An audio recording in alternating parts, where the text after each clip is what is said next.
کہ موسیٰ علیہ السلام ہمارے مقرر کردہ وقت پر حاضر ہوا. وَكَلَّمَهُ رَبَّهُ اس کے رب نے اس کے ساتھ کلام کیا. قَالَ رَبِّ أَرِنِي أَنظُرْ إِلَيْكَ اے باری تعالیٰ میں تجھے دیکھنا چاہتا ہوں، اپنا آپ دکھا. لیکن اللہ پاک نے پھر کیا فرمایا؟ قَالَ لَن تَرَانِي فرمایا کہ اے موسیٰ تو مجھے نہیں دیکھ سکتا. وَلَكِنِ انظُرْ إِلَى الْجَبَلِ فَإِنِ اسْتَقَرَّ مَكَانَهُ فَسَوْفَ تَرَانِي اس پہاڑ پر میں اپنی تجلی پھینکوں گا، اگر یہ برقرار رہا تو تو میرے کو دیکھ سکے گا.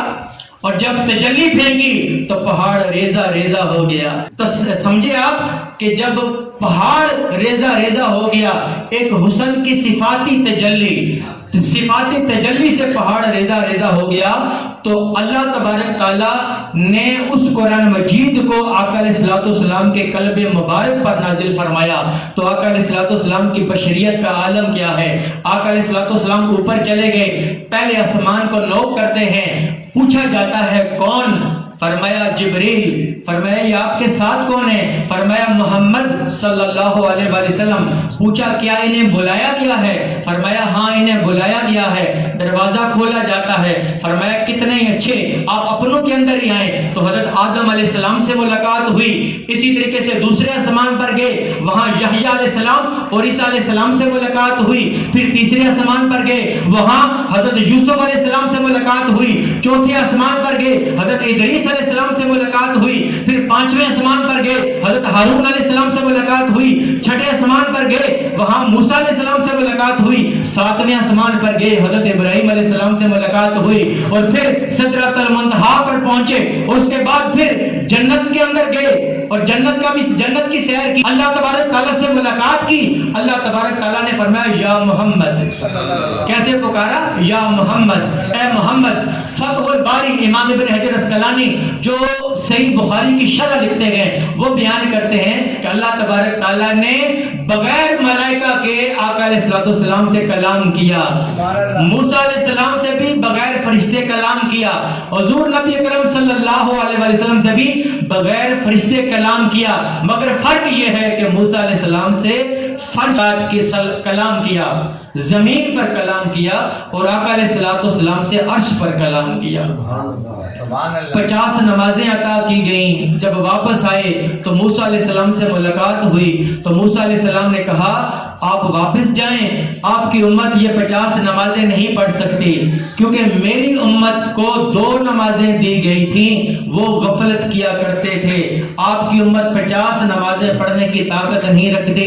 خیر میں مختصر کر رہا ہوں. وہ واپس گئے، پھر آئے، گئے، واپس آئے، تو بالآخر 5 نمازیں ملیں. اور اللہ تبارک تعالیٰ نے یہ بھی فرمایا کہ ہر نیکی کے بدلے 10 گنا آپ کی امت کو ثواب دیا جائے گا. تو آج ہم پڑھتے 5 ہیں، تو 5 کو 10 سے ضرب دیں تو کتنی بن گئی؟ 50. ثواب 50 کا ملتا ہے.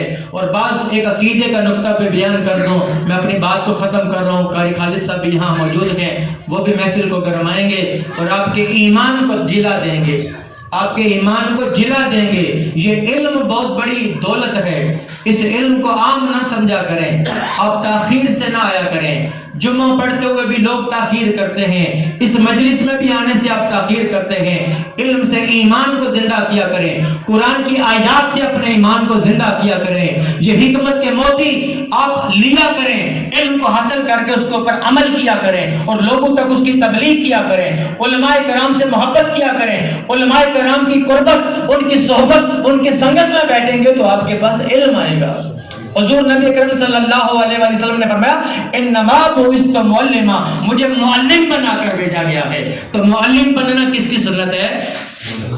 یہ خالی حلوہ کھانا سنت ہے؟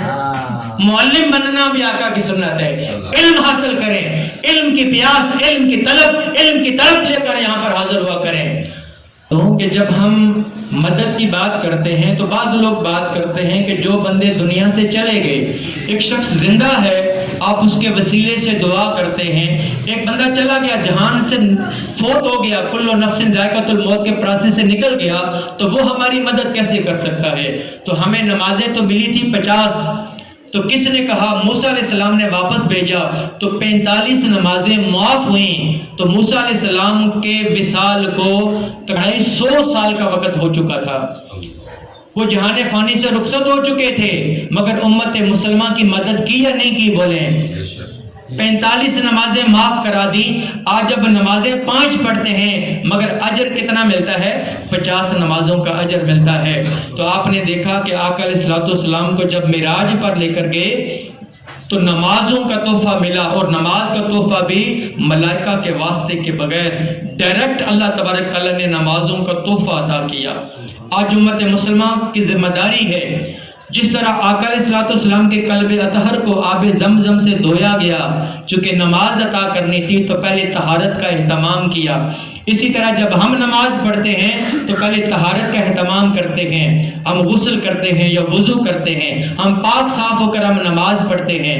تو اللہ تبارک تعالیٰ نے معراج پر جو نمازیں عطا کی ہیں، اس کے اندر امت کو بھی ایک حصہ رکھا. الصلاۃ معراج المؤمنین، نماز مومنین کی معراج ہے. اب جب ہم نماز کے اندر کھڑے ہوتے ہیں تو جس بندے کی جتنی للہیت ہوگی، جتنی خالصیت ہوگی، جتنے اپنے مولا کے ساتھ اٹیچمنٹ ہوگی، اور خالق کے ساتھ جب دھیان ہو تو مخلوق کو بیچ میں سے نکال دیں. مخلوق دور دور تک نظر نہ آئے. خالق کے ساتھ اگر اس طرح کا تعلق رکھیں گے تو سمجھے ہمارا تعلق سمر گیا.